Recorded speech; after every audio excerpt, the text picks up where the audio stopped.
Antes de milhões de africanos serem arrancados de suas casas, outro crime em larga escala já consumia povos inteiros. E boa parte disso foi empurrado para a margem da memória.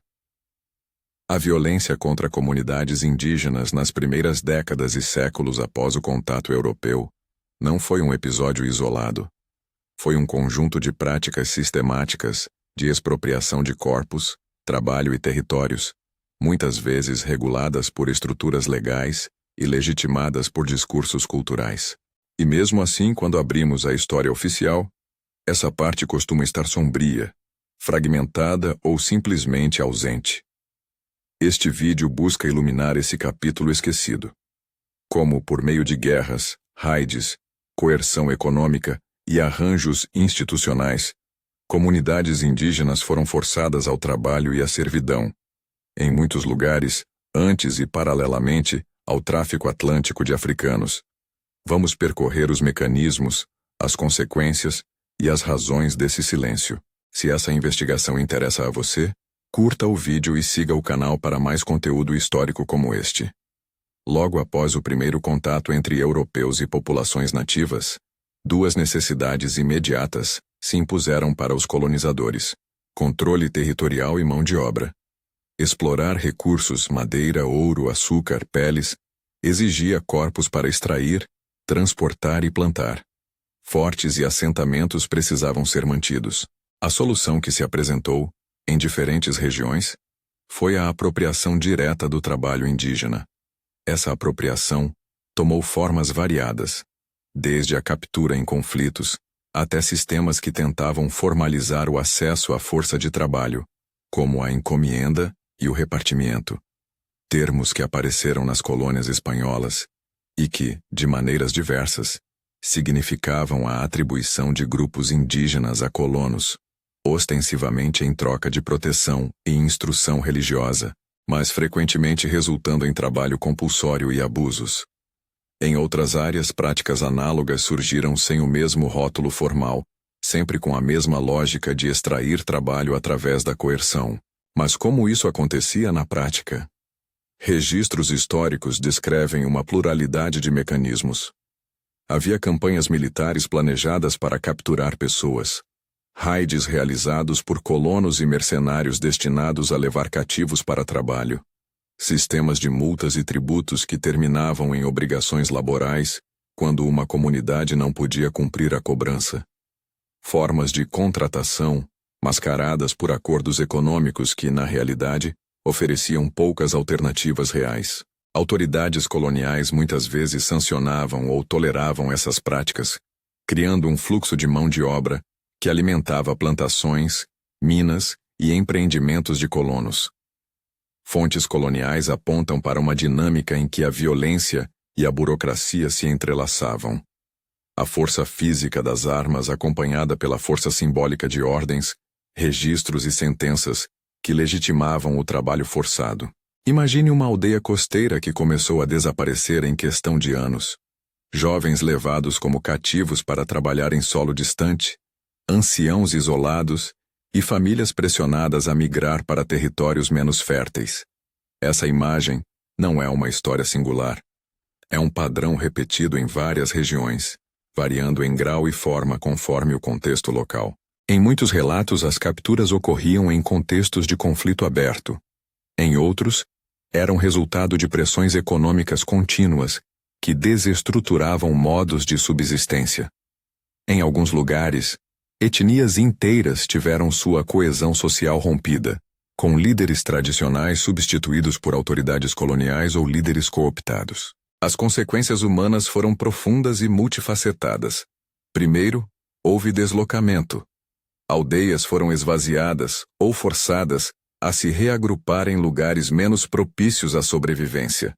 Segundo, o trabalho forçado interrompeu ciclos produtivos tradicionais, pescar, colher, semear, e impôs atividades extenuantes e alienantes, muitas vezes desconectadas dos saberes locais.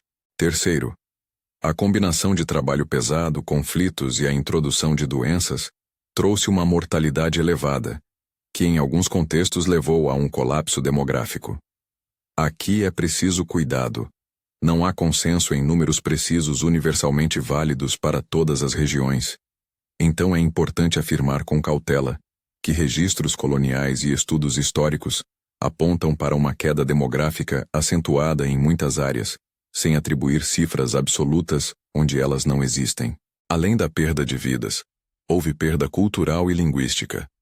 Comunidades deslocadas ou quebradas viram práticas rituais, formas de conhecimento e idiomas enfraquecerem ou desaparecerem. O trabalho compulsório também impôs novas rotinas e hierarquias que alteraram relações de gênero, organização social e transmissão de saberes. A violência não foi apenas física, foi também epistêmica, um apagamento de modos de vida que tinham lógica e valor próprios. Como isso se relaciona com o tráfico transatlântico de africanos? É essencial separar cronologia e dinâmica, sem hierarquizar sofrimentos.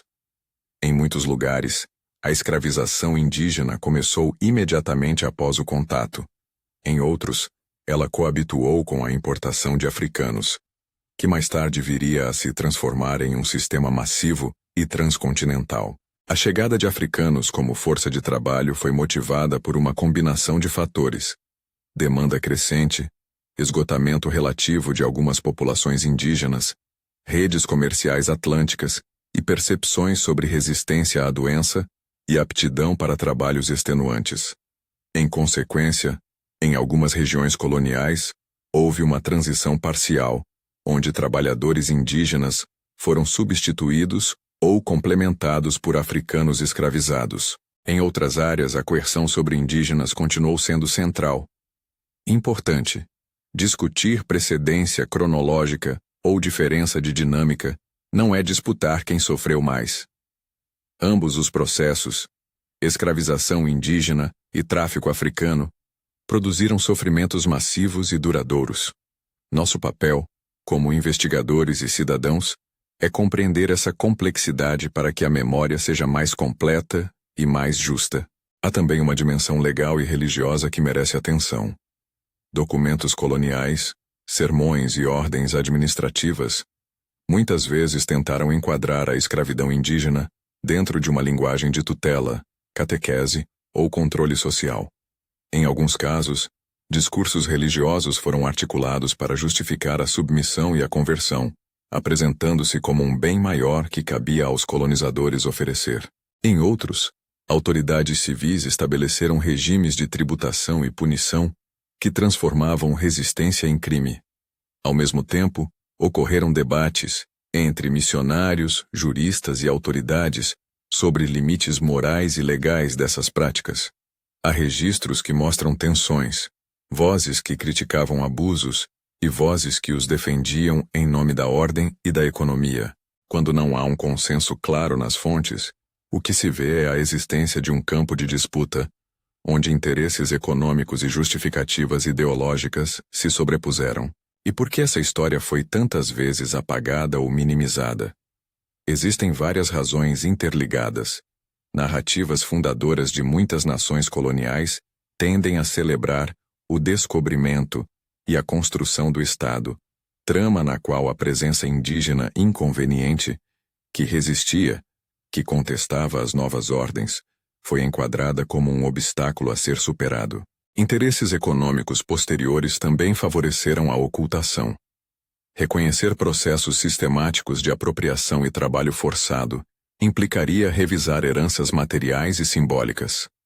Além disso, a própria documentação é desigual. Registros oficiais costumam refletir a perspectiva dos colonizadores, e muitas vozes indígenas permaneceram sem registro escrito ou foram silenciadas. Por fim, há um viés acadêmico e pedagógico. Currículos e historiografias nacionais nem sempre integraram a complexidade desses episódios, favorecendo temas que consolidassem narrativas de unidade nacional. Diante desse quadro, surge a questão terminológica que aparece no título. Por que, afinal, usar palavras tão carregadas como Holocausto para falar da escravidão indígena? É preciso tratar o termo com extremo cuidado. Historicamente, Holocausto com H maiúsculo refere-se ao genocídio perpetrado pelos nazistas contra judeus, ciganos, pessoas LGBTQIA+, entre outros, com características específicas de industrialização do extermínio, documentação sistemática e ideologia racial genocida. Empregar a palavra em outros contextos pode abrir espaço para comparações problemáticas. No entanto, há razão para usar termos fortes quando descrevemos episódios de violência em larga escala, quando práticas sistemáticas levaram à destruição de comunidades, à perda massiva de vidas e ao apagamento cultural. Faz sentido qualificar o fenômeno como uma catástrofe demográfica ou como um genocídio regional, desde que essa qualificação seja feita com respaldo documental e sem relativizar outras tragédias históricas. Portanto, neste vídeo, usamos o termo de maneira retórica e analítica para chamar atenção à escala e à sistematicidade da violência, ao mesmo tempo em que reconhecemos as singularidades e a gravidade absoluta do Holocausto nazista, cuja memória não deve ser relativizada. Em meio a tudo isso, houve resistência.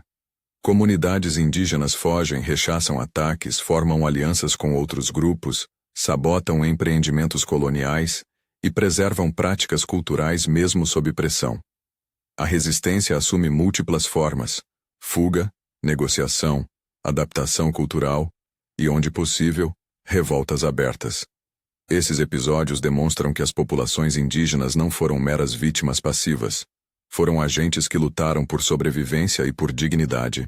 Infelizmente, muitos desses atos de resistência ficaram subregistrados ou foram descritos a partir da perspectiva colonizadora como rebeliões ou incivilidade, deslegitimando suas motivações e seu valor moral.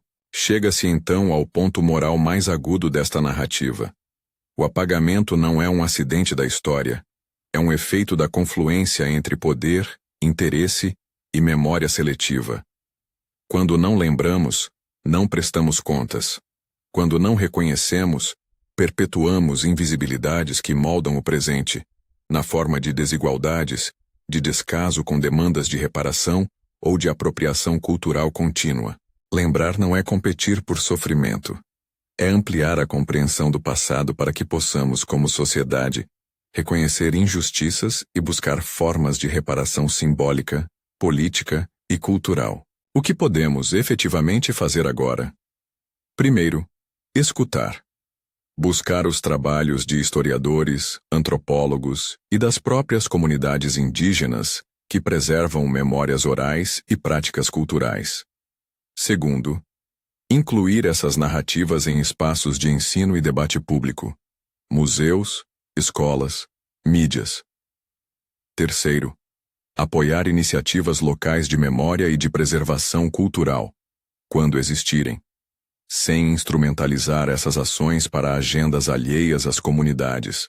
E, finalmente, questionar as narrativas oficiais que naturalizam o saque e a desigualdade como destinos inevitáveis da história. Antes de encerrar, desejo reafirmar um cuidado metodológico.